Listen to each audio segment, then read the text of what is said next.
누가 91장 슬픈 마음 있는 사람, 우리 박수 치면서 하나님께 찬양 드리도록 하겠습니다. 슬픈 마음 있는 사람, 예수 이름 믿으며 영원토록 변함없는 기쁜 마음 얻으리. 예수의 이름은 세상의 소망이요, 예수의 이름은 천국의 기쁨이세. 거룩하신 주의 이름 너의 맘에 사무라. 환난 시험 당할 때에 주께 기도드려라. 예수의 이름은 세상의 소망이요, 예수의 이름은 천국의 기쁨이세. 존귀하신 주의 이름 우리 기쁨 되도다. 주의 품에 안길 때에 기뻐 찬송 부르리. 예수의 이름은 세상의 소망이요, 예수의 이름은 천국의 기쁨이세. 문득할 때 다가오에 보좌 앞에 나가 왕의 왕께 경배하며 멸류관을 올리리. 예수의 이름은 세상의 소망이요, 예수의 이름은 천국의 길. 내가 매일 기쁘게 순례 행하는 주의 팔이 나를 안도하리요.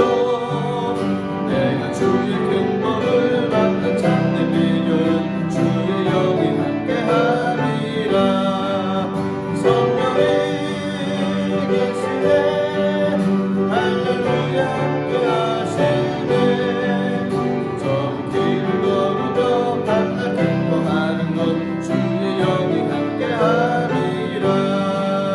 전에 제일 많이서 평안함이 없었네. 예수 십자가의 눈물이고 그말 안을 옮기며 참된 평화 얻으는 주의 영이 함께하리라. 성령이 계시네, 할렐루야 함께하시네. 저 길을 걸으며 밤낮 기뻐하는 것 주의 영이 함께하리라. 나와 동행 하시고 모든 염려하시니 나는 숲에새와 같이 기쁘다. 내가 기쁜 마음으로 주의 뜻을 행하니 주의 영이 함께하리라. 성령이 계시네, 할렐루야 함께하시네. 저 길을 걸으며 바깥 기뻐하는 것 주의 영이 함께하리라. 세상 모든 욕망과 나의 모든 정욕은 십자가의 이미 못을 알았네. 어느 밤이 지나고 무거운 내 것이니 주의 영이 함께하리라. 성령이 계시네, 할렐루야 함께하시네. 저 길을 걸으며 밤낮 기뻐하는 것 주의 영이 함께하리라. 성령이 계시네, 성령이 계시네, 할렐루야 함께하시네. 저 길을 걸으며 밤낮 기뻐하는 것 주의 영이 함께하리라. 십자가를 질 수 있나.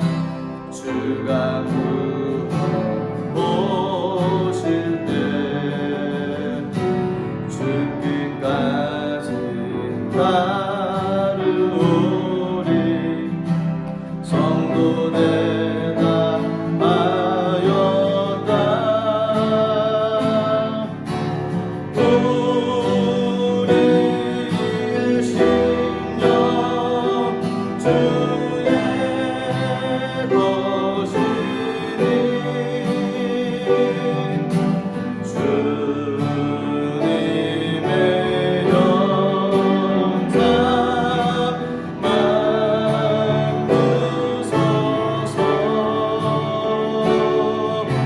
주 인도 따라 살아갈 동안 사랑과 충성을 바치오리라. 너는 기억하고 있나 구원받은 강도를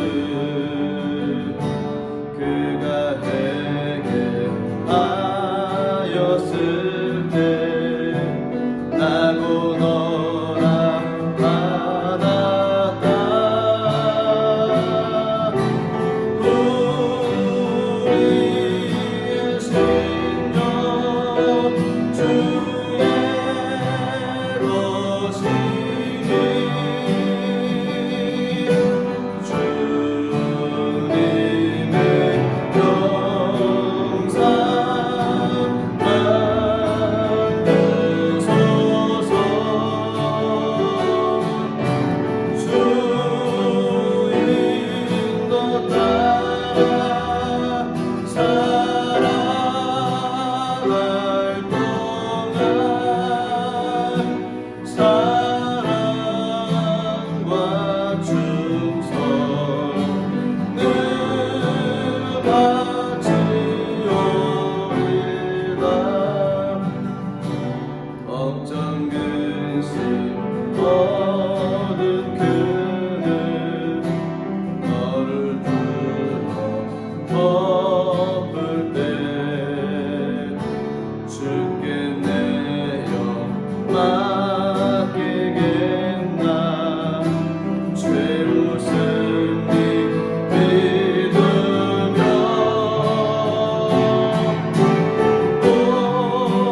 우리의 신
신앙 고백 드리겠습니다.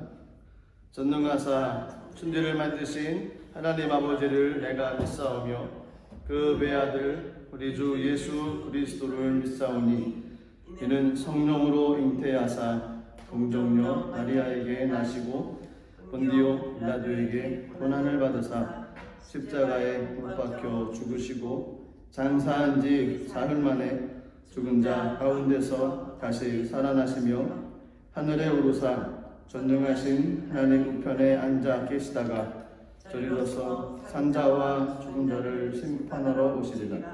성령을 믿사오며 거룩한 공예와 성도가 서로 교통하는 것과 죄를 사하여 주시는 것과 몸이 다시 사는 것과 영원히 사는 것을 믿사옵나이다. 아멘. 찬송가 315장으로 우리 하나님께 찬양 드리도록 하겠습니다.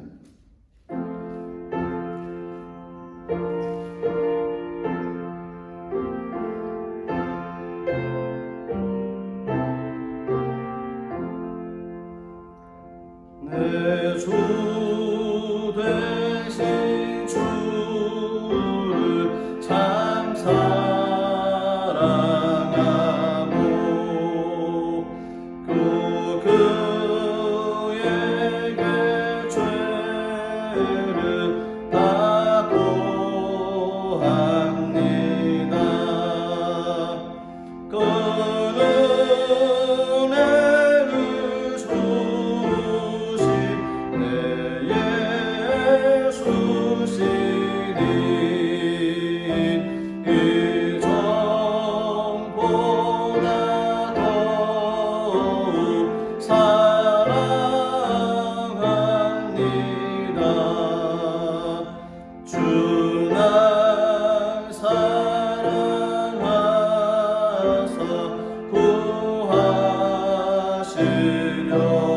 구하시려고 저 십자가 고난 당하셨도다. 그 가시관 쓰시 내 주 배우니 이 정보다 더욱 사랑합니다. 내 평생에 힘쓸 그 큰 의무는 주 예수의 덕을 늘 기리니라. 숨질 때에까지 내 할 말씀은 이전보다 더욱 사랑합니다. 그 영광의 나라 나 들어가서 그 풍성한 은혜 늘 감사하리. 그 멸류관 쓰고 나 찬송할 말 이전보다 더욱 사랑합니다.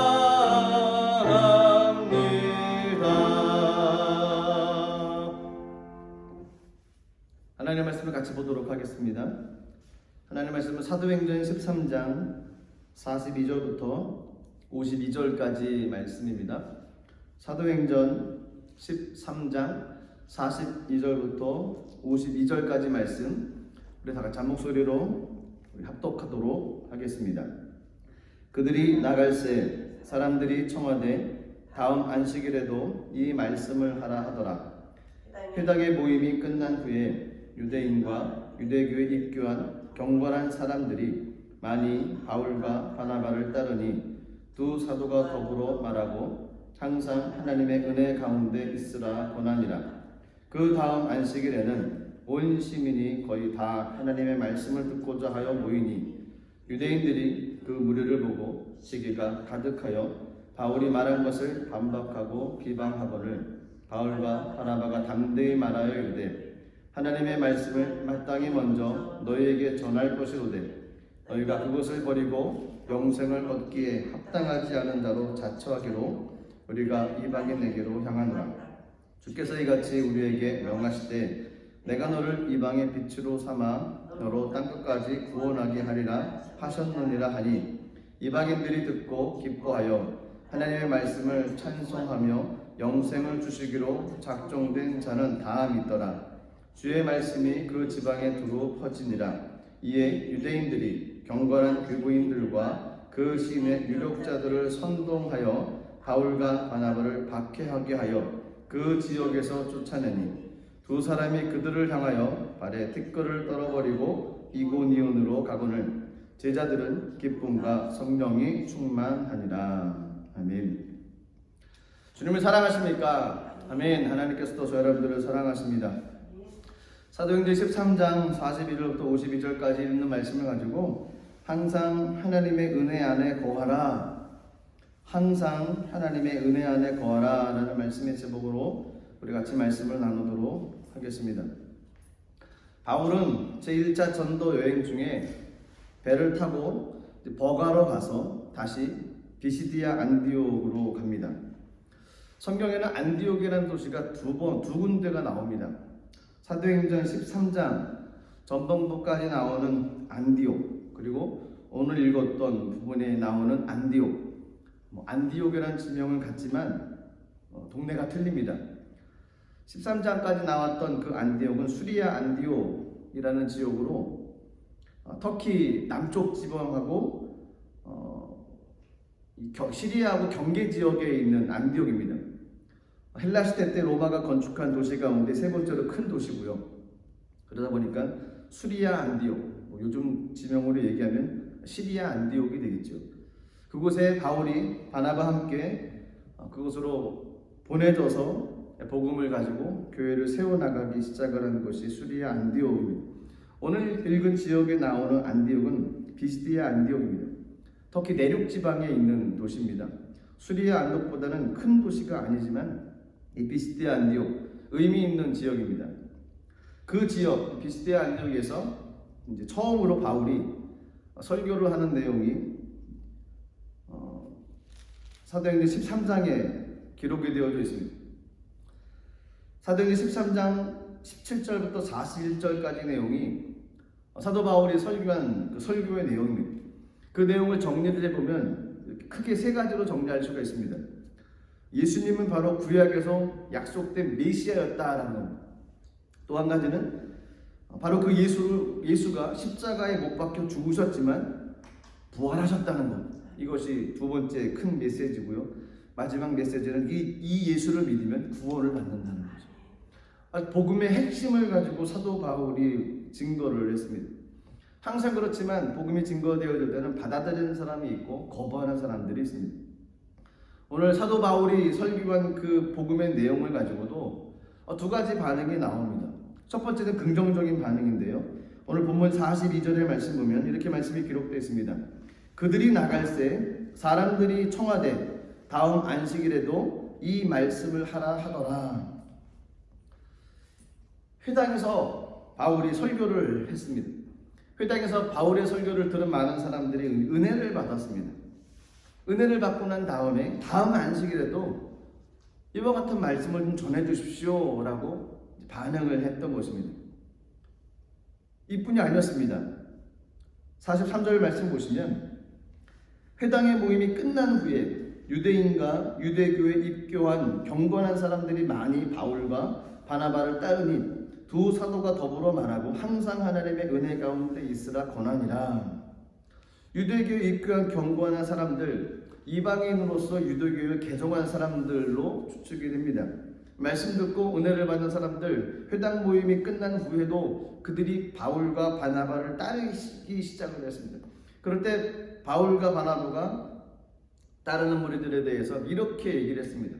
설교를 듣고 은혜 받은 그들에게 이렇게 당부를 했습니다. 항상 하나님의 은혜 가운데 있으라.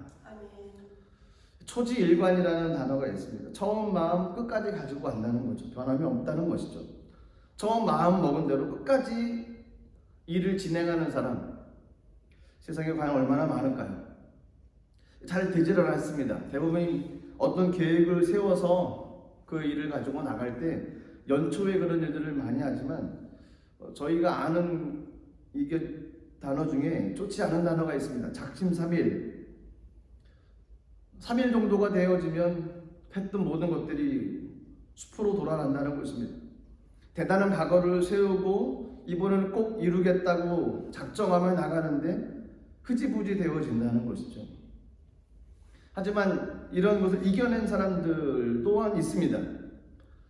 신앙생활 하다 보면 하나님께서 주셨던 말씀 가운데 쉬지 말고 기도하라 라는 말씀이 있습니다. 그래서 많은 사람들이 쉬지 않고 기도하겠다라고 열심히 또 계획도 세우고 노력도 합니다. 예를 들어서 새벽 예배에 빠지지 않겠다고 결심을 한 어떤 사람도 하루 이틀 열심히 참석을 하지만 이 몸이 육신이 힘들다 보니까 이것을 끝까지 지켜나가지 못하는 경우들도 많이 있습니다. 5분만 자다가 1시간이 훌렁 지나가는 거죠. 그리고 일어나서는 내일은 기필코 새벽 예배에 가겠다라고 작심을 하지만 또다시 그 다음날 벨소리가 울리면 눌러놓고 조금만 더 있다 그러다 보면 또 하루가 시작이 되어지는 겁니다. 기도한다는 거 노력이 필요합니다. 수고가 따라야 된다는 겁니다. 세상 일도 그렇지만 하나님 나라 일 가운데도 노력과 열심과 그 헌신되어지는 것들이 있습니다. 희생이 있어야 된다는 것이죠. 뭐 새벽 예배만 그렇겠습니까? 예를 들어서 저녁에 작정 기도가 있으면 독일하고 한국 상황은 좀 틀리지만 한국 같은 경우는 저녁에 즐겁고 재밌는 프로그램들이 얼마나 많이 있습니까? 기도회를 가려고 하는데 TV에서 나오는 여러 가지 프로그램으로 인해서 마음이 흔들려서 발걸음을 떼지 못하고 주저앉는 경우들도 없지 않다는 것입니다.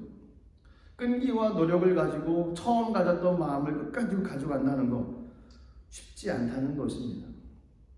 그러다 보면 끈기를 가지고 도중에 포기해버렸는데 이것을 나중에는 이렇게까지 얘기합니다. 아무리 기도회가 안 된다라고 얘기를 합니다.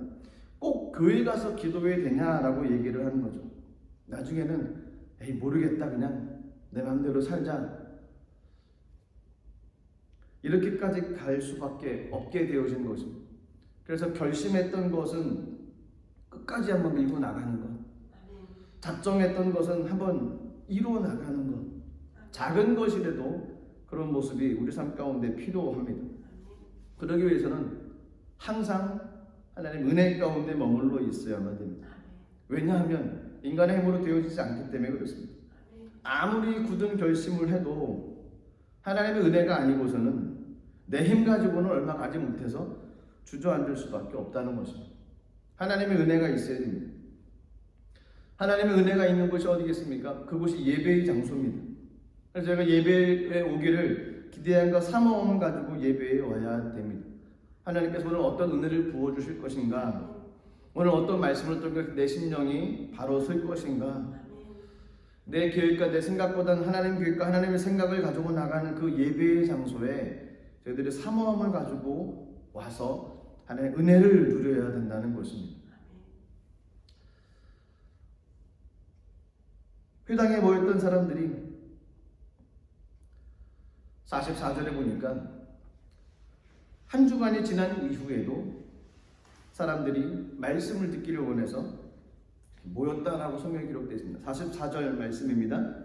그 다음 안식일에는 온 시민이 거의 다 하나님의 말씀을 듣고자 하여 모이니 43절과 44절은 한 주일, 일주일 차입니다.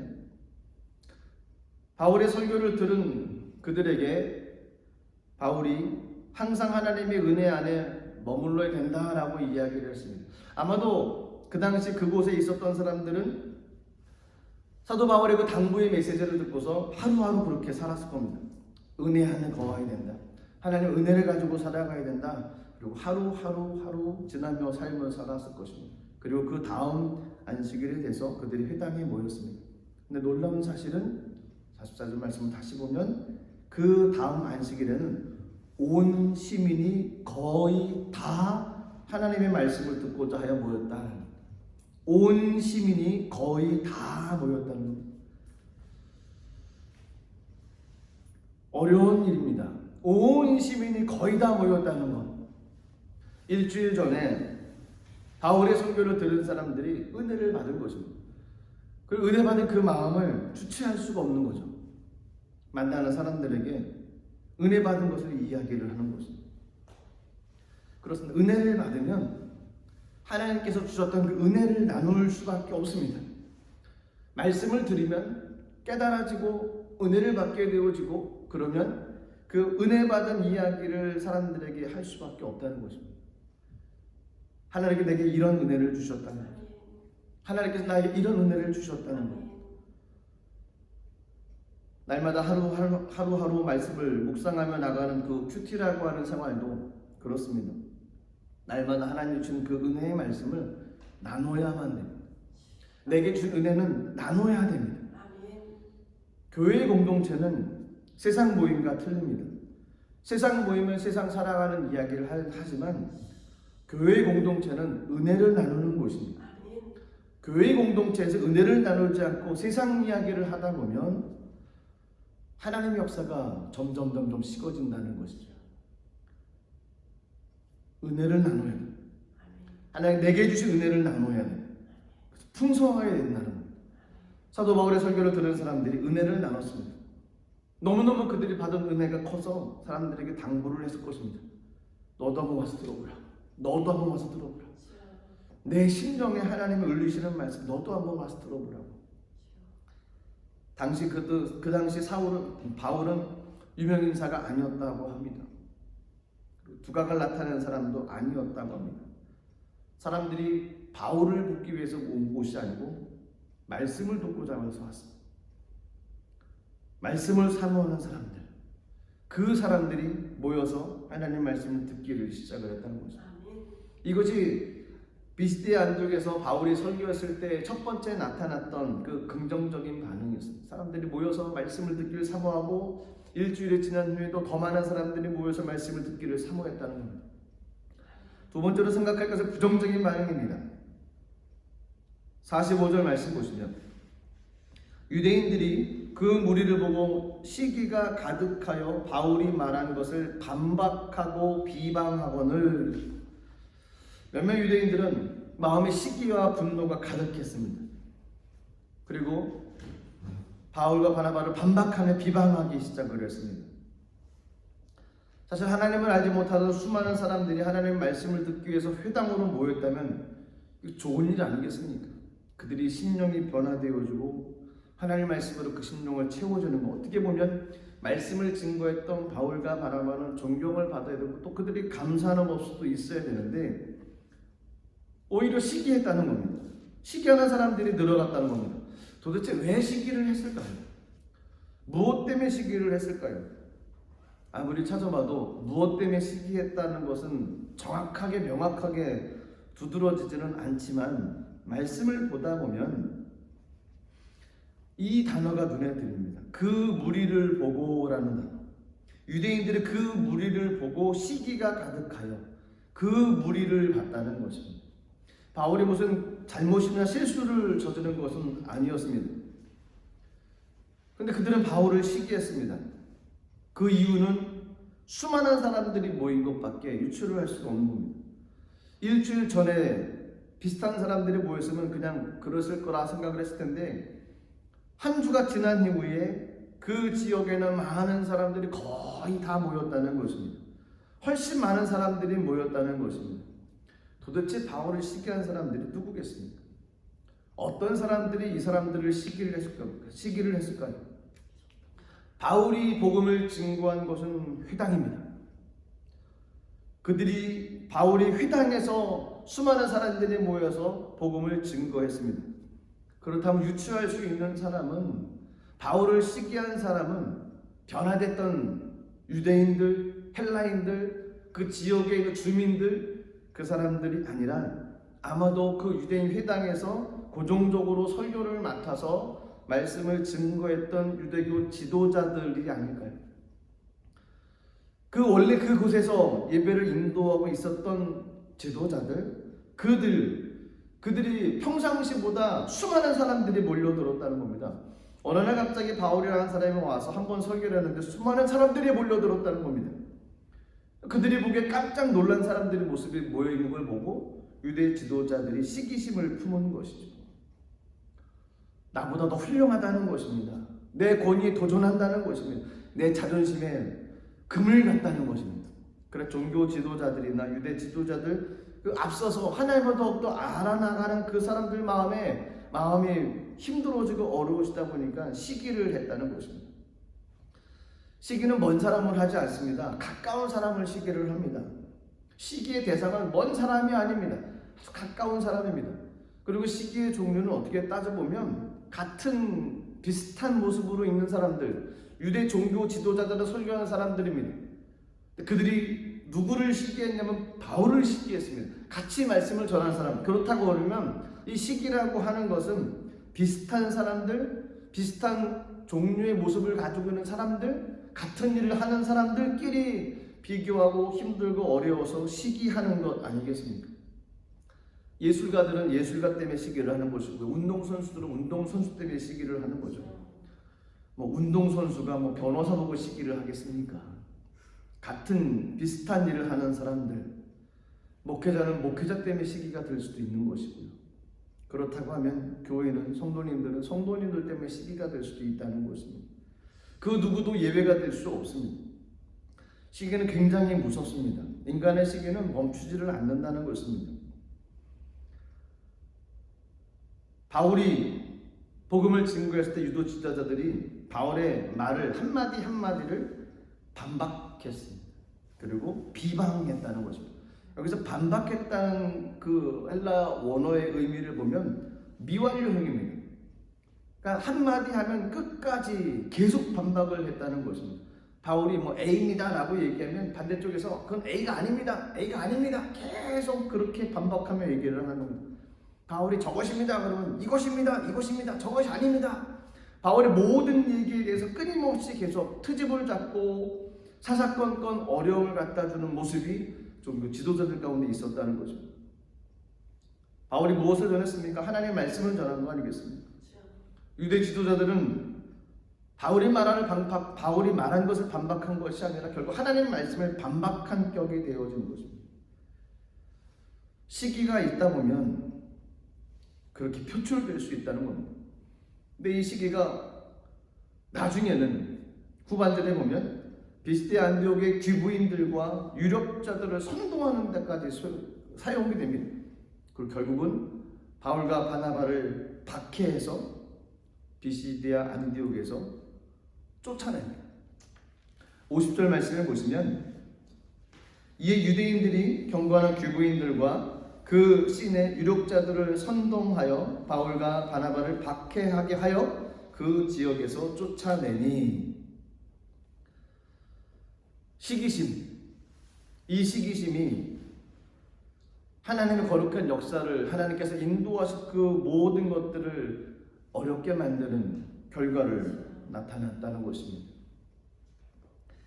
그런데 하나님께서는 하나님의 일은 멈춰주지 않도록 하십니다. 사람들이 반박하고 어렵게 하고 고의적으로 또 일부러 힘듦을 갖다주고 압박하는 모습이 있으면 멈춰질 것도 같지만 하나님께서는 방향을 바꾸셔서 하나님의 일을 또한 증거하십니다. 유대인들의 반대와 비방에 직면했던 바울과 바나바는 이제 복음의 빛이 이방인에게로 옮겨지게 될 것이라고 선포를 합니다. 오늘 본문의 말씀 46절 말씀 보시면 바울과 바나바가 담대히 말하여 이르되 하나님의 말씀을 마땅히 먼저 너희에게 전할 것이로되 너희가 그것을 버리고 영생을 얻기에 합당하지 않은 자로 자처하기로 우리가 이방인에게로 향하니라. 복음이 주어졌지만, 복음의 말씀을 들었지만 끝내는 거부한 사람들, 복음을 받아들이지 않았다는 것이었습니다. 복음을 먼저 받아야 할 대상은 유대인들이었습니다. 하지만 그들이 그 복음을 거부했습니다. 그러다 보니까 그 복음이 이방인에게로 방향을 바꿔서 하나님께서 이방인의 통로로 사용하게 하셨다는 것입니다. 저희는 이런 모습으로 삶을 살아가서는 안 됩니다. 하나님께 우리에게 주신 복을 우리가 받아야만 됩니다. 하나님께서 내게 주신 복을 내가 받아야 되고요. 하나님께 우리 가정에 주신 복을 우리 가정이 받아야만 됩니다. 하나님께 우리 교회에 주신 복을 우리가 받아야 된다는 것입니다. 거절해서는 안 되는 것입니다. 하나님의 복을 받아야 됩니다.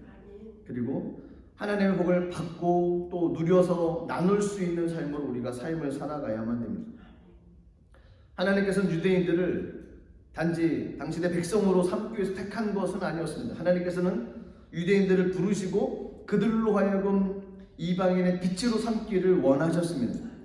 그래서 그 뿌리에 메시아를 허락하셨고 그 메시아가 이방인의 빛이 되어졌고 땅끝까지 구원을 이루는 분으로 하나님께서 예정해 놓으셨습니다.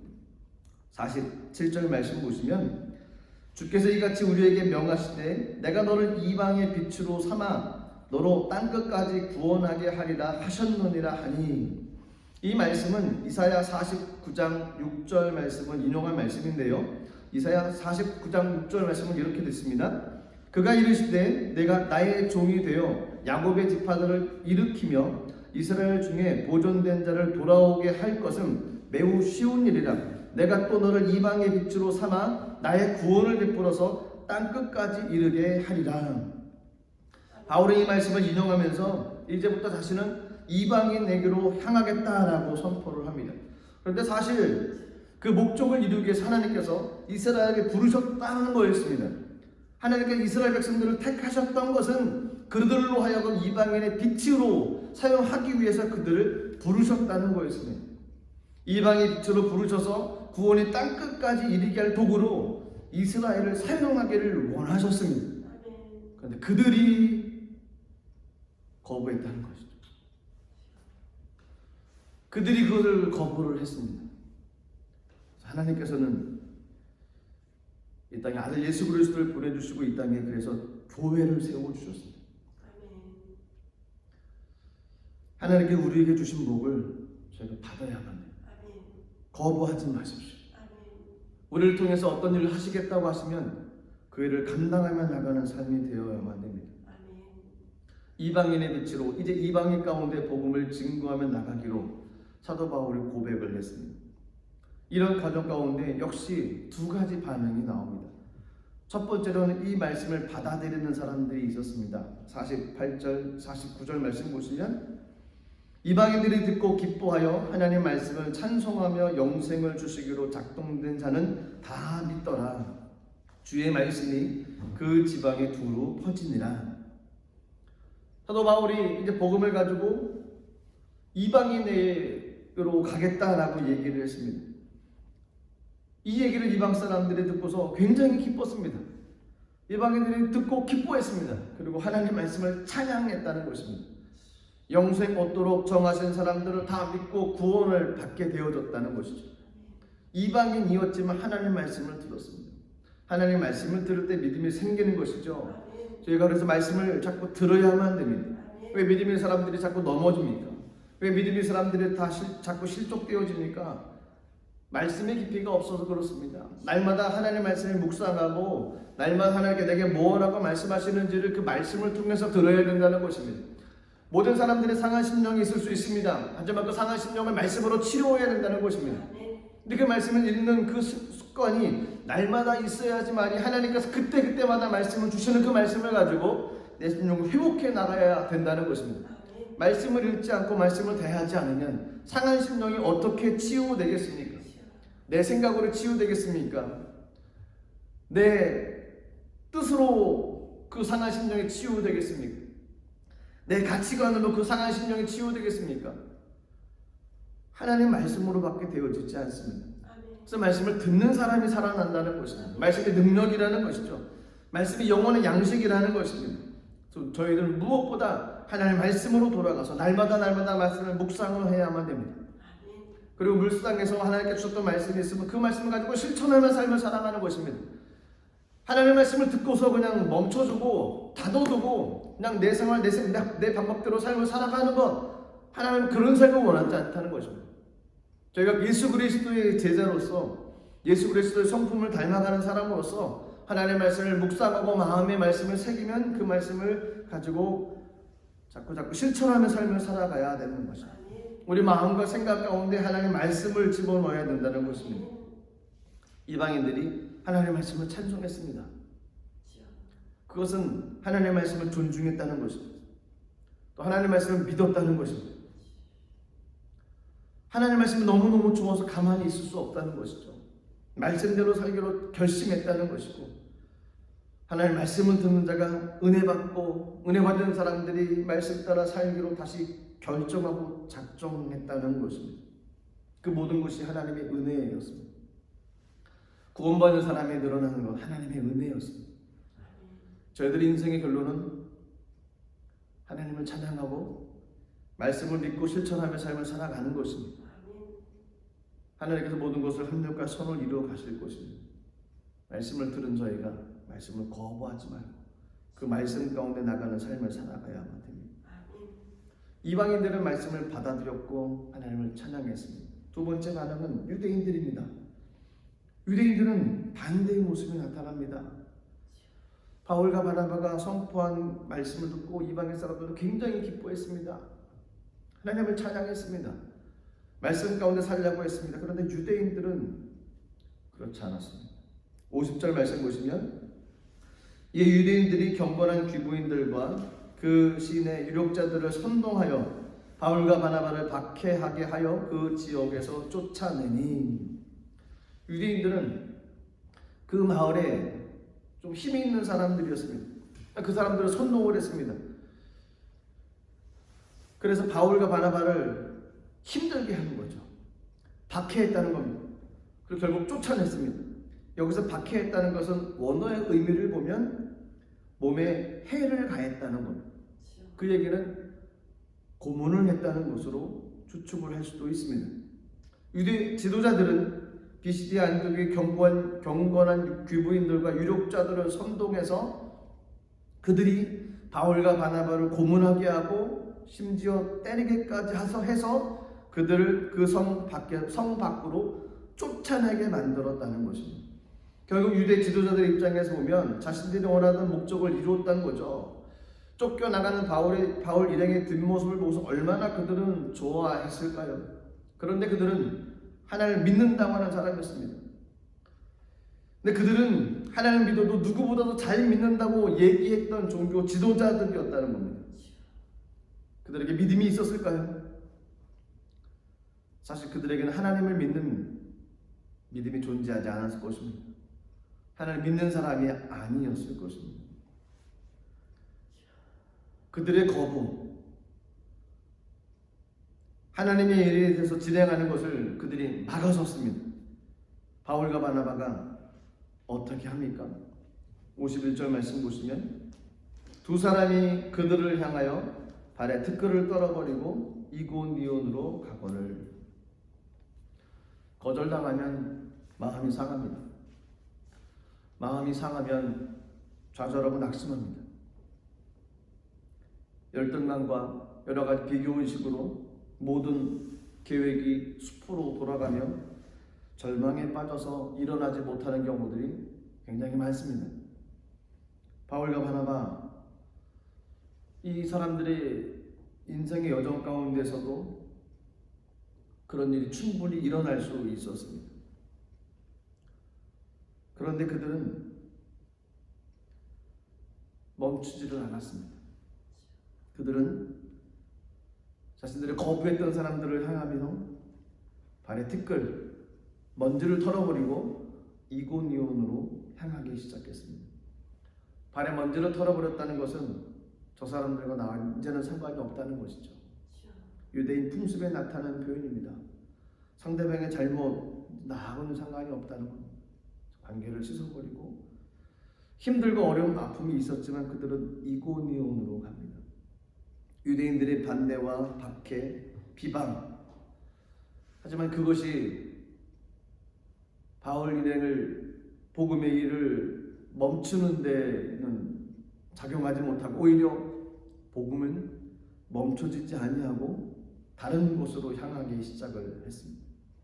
물론 그들이 세웠던 계획은 아니었습니다. 하지만 하나님께서는 이방인을 향한 계획으로 그들의 모습을 바꿔서 그 지역에 이제 이방인들에게 복음을 증거하며 나가기 시작을 했습니다.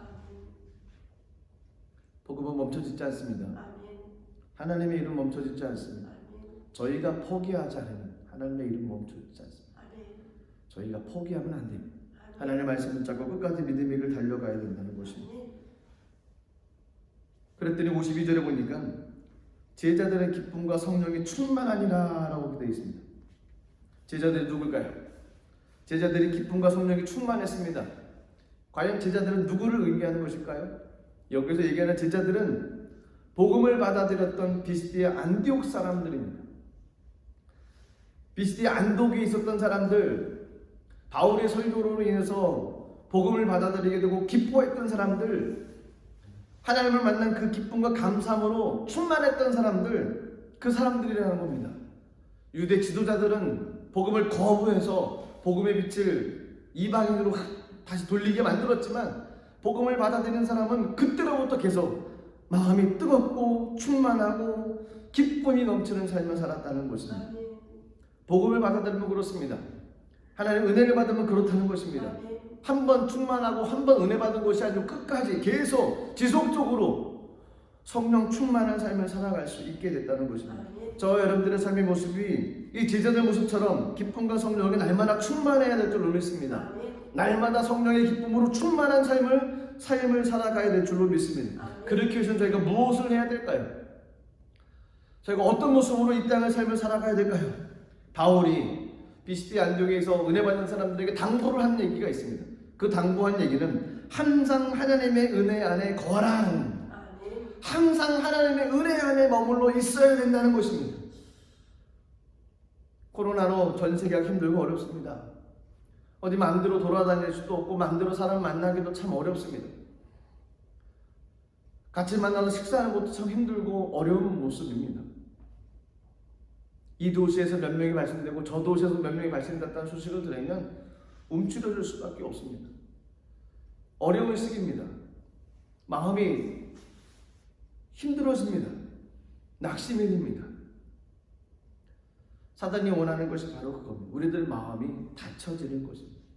우리들의 마음이 좁아짐 때문에, 근심 걱정 때문에 우리들 마음이 열리는 것이 아니라 닫혀지는 걸 사단이 원합니다. 코로나 바이러스로 인해서 대면 예배가 쉽게 이루어지지는 않았습니다. 교회에서 예배 드리고 저희가 기쁨으로 또 식사를 나누고 교제를 했었습니다. 근데 이 코로나로 인해서 그 모든 것이 중단이 되어졌습니다. 교회 와서 1시간 친교하는데 한 30분, 40분, 약 2시간 정도 예배드리고 친교하는 이 시간, 어떻게 보면 조심스러운 모습들이 많이 있습니다.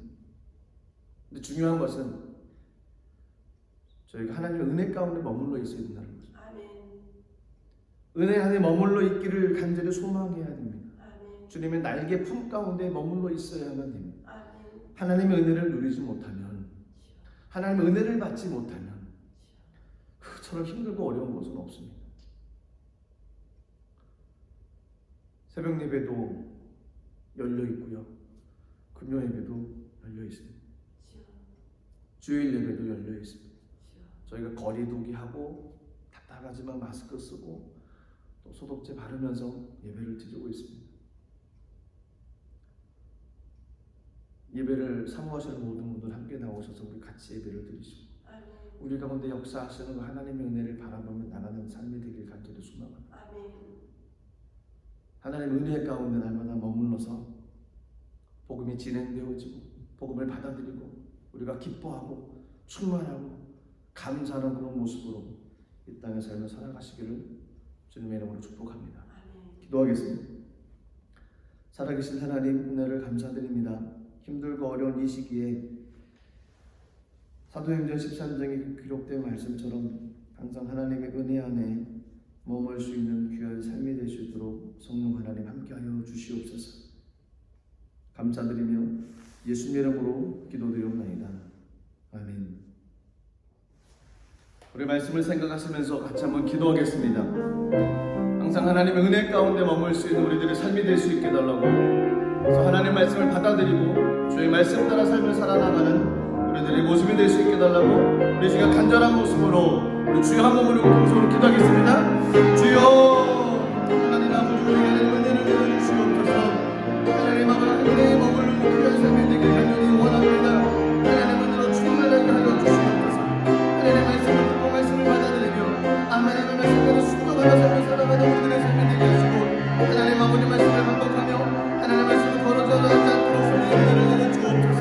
모든 것을 하는 것을 이루시는 하나님 아버지, 하나님의 놀라우신 은혜가 삶 가운데 날마다 임하게 하기를 원합니다. 하나님 아버지 말씀하시고 우리 말씀 깨닫게 해주시며 하나님의 은혜의 거룩한 역사가 우리 가운데 넘쳐날 수 있도록 하나님 도와주여 주시옵소서. 십자가로 끌고 나가는 복된 삶이 되게 해주시고, 아버지는 자로도 넘어지지 않게 하시며 쓰러지지 않게 하시고 성령 충만하고 나가는 복된 삶이 되게 해주옵소서. 하나님 가운데 머무는 복된 삶이 되게 원합니다. 항상 은혜가 어린 머무는 복된 삶이 되기를 원합니다. 아버지 은혜를 구하며 나가는 귀한 삶이 되기를 원합니다. 하나님 말씀을 통해 주를 만나며 삶을 살아나갈 수 있는 귀한 삶이 될 수 있도록 성령 하나님 함께해 주시옵소서. 하나님 크고 작은 문제와 어려움도 함께 있지만 하나님의 환경 가운데 하나님 말씀만이 너희를 만나마 말씀의 능력을 말씀의 생명인 것을 알고 하나님께서 말씀하시는 그 말씀에 따라 삶을 살아나갈 수 있는 은혜와 은총을 우리 가운데 더하여 주시옵소서. 흔들리지 않게 하옵소서. 견고하게 하여 주옵소서. 성령으로 충만하게 하여 주옵소서. 믿음의 거룩한 삶을 우리 가운데 나타나게 도와주시옵소서. 하나님의 놀라운 은혜가 임하기를 간절히 원합니다. 성령이 우리 가운데 함께하여 주시옵소서. 우리 삶을 이끌어 주옵소서. 우리 가운데 능력과 영광으로 나타나여 주시옵소서. 하나님 아버지 주님의 은혜가, 하나님의 생명의 말씀이, 하나님 아버지 모든 것이 하나님의 은혜에서 모든 하나님을 우리의 삶에 되게 하여 주옵소서. 그거다가 문제가 있습니까? 일수없다고 문제가 하시옵소서. 그거다가 문제가 있습니까? 주님께 간과하게 하여 주옵소서. 그거다가 문제가 있습니까? 하나님 안에 인마음으로 말미암아 하나님께서 인도하시는 귀한 삶이 우리 가운데 나타낼 수 있는 역사여 주시옵소서. 우리가 막에 나온 것을 물러가게 없소서. 우리가 막에 나타낸 수박에 떠나가게 없소서. 모든 죄가 문제가 물러가게 없소서. 하나님 영광만이 가득하게 하시고 하나님 아버지의 말씀을 가득한 몸으로 성령에 나가게 해주시옵도록 성령이여 우리에게 능력과 영광을 부어주시옵소서. 하나님 주님을 바라봅니다. 하나님 주의 말씀을 회복되어 나가는 은혜를 구하기를 원합니다. 우리의 심령이 회복되어 주시옵소서. 우리의 하나님 모습이 하나님의 모습을 나가 우리 회복되어지게 도와주옵소서. 하나님을 따라나갈 때 하나님을 놀라우신 은혜가 우리 가운데 심령 가운데 적을 주심으로 놀라여 주시고 거룩하신 하나님의 은혜가 삶에 임하게 하여 주시옵소서. 하나님 아버지 주님의 인도 따라 나가는 우리의 삶이 되기를 원합니다. 주의 우리 하나님의 놀라운 은혜를 하여 주시옵소서. 성령 하나님 함께 하여 주옵소서. 하나님 아버지 믿음으로 기도합니다. 말씀 안에 머무는 복된 삶 되게 하여 주시옵소서. 주님 주님께 모든 걸 맡깁니다. 성령이여 성령이여 충만하게 우리 가운데 하여 주시옵소서. 우리의 심령 주의 것입니다. 주의 고백합니다. 우리의 심령 주의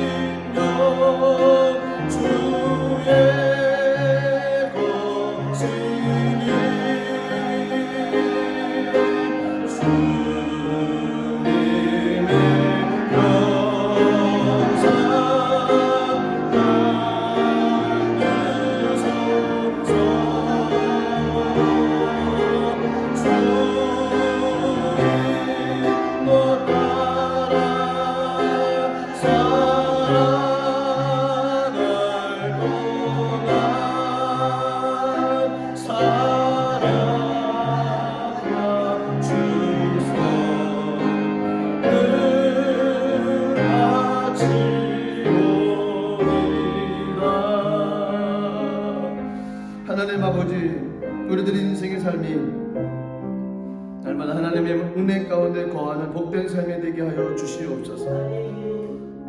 주님 말씀하시기 말씀 따라 기쁠 때나 힘들 때나 어려울 때나 감사할 때나 늘 주의 말씀 가운데 머물러 하나님 허락하셨던 그 은혜를 유지하고 성령 충만한 삶을 살아가게 부족함이 없도록 도와주옵소서. 우리를 넘어뜨리고 나락하는 수막이들이 물리쳐 주옵소서. 모든 사단의 권세가 끊어지게 하옵소서. 하나님의 영광만이 가득하게 하여 주시옵소서. 하나님, 우리 가운데 힘들고 어려운 가정들이 있습니다. 하나님, 국가적으로 힘들고 어려운 시기입니다. 하나님, 주의 은혜의 날개 가운데 거함으로 말미암아 하나님 허락하신 믿음을 가지고 이겨나가는 은혜를 허락하여 주시옵소서. 말씀이 숨을 내지 않게 하여 주옵소서. 기도가 멈춰지지 않게 하여 주시옵소서. 하나님 아버지, 원망불평이 사라지며 하나님 말씀 가운데 따라나갈 때 놀라우신 하나님의 은혜 역사가 우리 가운데 나타날 줄로 믿사오니 하나님 아버지 역사하여 주시옵소서. 나서는 예수 그리스도의 명하노니 악한 수박에는 떠나갈지어다. 올 수박에는 떠나갈지어다. 우리 가정과 삶의 방향 악한 수박에는 떠나갈지어다. 예수의 보혈로 충만하게 하옵소서. 하나님, 그리하여 하나님 우리 형상과 모양이 회복되어지게 도와주시고 우리에게 맡기는 믿음의 십자가를 짊어지고 이 땅을 이겨나가게 도와주시며 하나님의 영광을 나타내게 부족함이 없도록 성령님 역사하여 주시옵소서. 항상 주님의 은혜 가운데 거하게 하옵소서. 항상 주님의 은혜 가운데 거하는 우리들의 삶이 될 수 있도록 성령 하나님 역사하여 주시옵소서. 주님께 올려드리며 나가는 복된 삶 되게 하여 주옵소서. 모든 것 감사드리며 예수님 이름으로 기도드리옵나이다. 아멘. 하나님의 은혜 가운데 날마다 거하며 나가시기를 주님의 이름으로 축복합니다. 이 시간 귀한 예물 주님께 드리도록 하겠습니다. 제가 기도하겠습니다. 살아계신 하나님 은혜를 감사드립니다. 하나님, 우리들의 입술을 허락하셔서 그 입술로 말미암아 주님 찬양하며 말씀을 선포하며 나갈 수 있도록 도우신 하나님 감사드립니다. 어느 때든지 항상 주의 은혜 가운데 거하게 하여 주옵소서.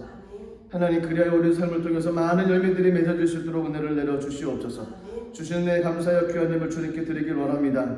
우리도 손길을 주관하여 주시고 기쁜 마음, 정성스러운 마음, 기쁜 마음으로 주 앞에 드리는 귀한 예물 될 수 있도록 복의 복을 더하여 주시옵소서. 예수 이름으로 기도드리옵나이다. 아멘. 찬송가 28장 1절 3절 드리면서 귀한 예물 하나님께 드리도록 하겠습니다.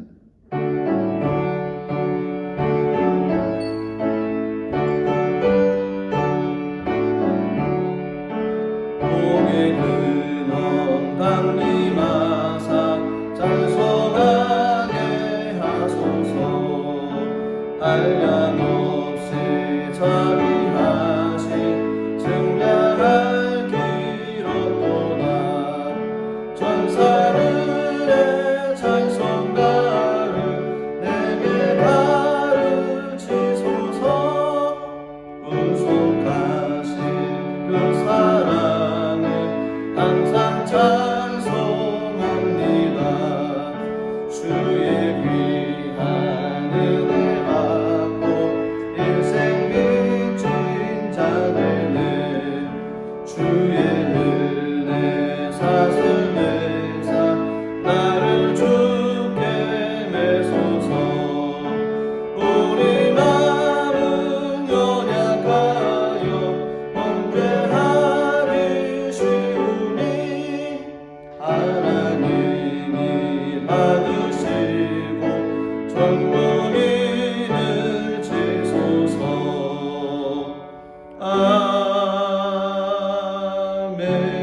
아멘. 귀한 예물 하나님께 드리도록 하겠습니다. 하나님 아버지, 주님의 은혜와 사랑에 감사드립니다. 항상 주님의 은혜 가운데 거하며 그 날개 가운데 거하는 우리 삶 되게 하여 주시옵소서. 환난, 풍파, 고난, 난단 모든 것들이 사라지게 하시고 하나님 품으신 그 은혜로 많은 열매 맺어 이 땅에서 하나님 영광 나타나는 복된 삶 되게 하여 주시옵소서. 귀한 예물 드린 손길 위에 하나님께서 축복하시고 이 예물 축사하셔서 하나님 나라 가운데 귀하게 쓰임받는 물질에 통도되게 하여 주시옵소서. 모든 것 주 앞에 감사드리며 예수님 이름으로 기도드리옵나이다. 아멘. 지금은 우리 주 예수 그리스도의 무한하신 은혜와 아버지 하나님의 크신 사랑과 보혜사 성령님의 내주 교통 충만 역사하심의 은혜가 항상 하나님의 은혜 안에 거하기로 다짐하며 세상으로 나가는 모든 믿음의 백성들 위해 이제로부터 영원토록 함께 하시기를 간절히 축원하옵나이다. 아멘.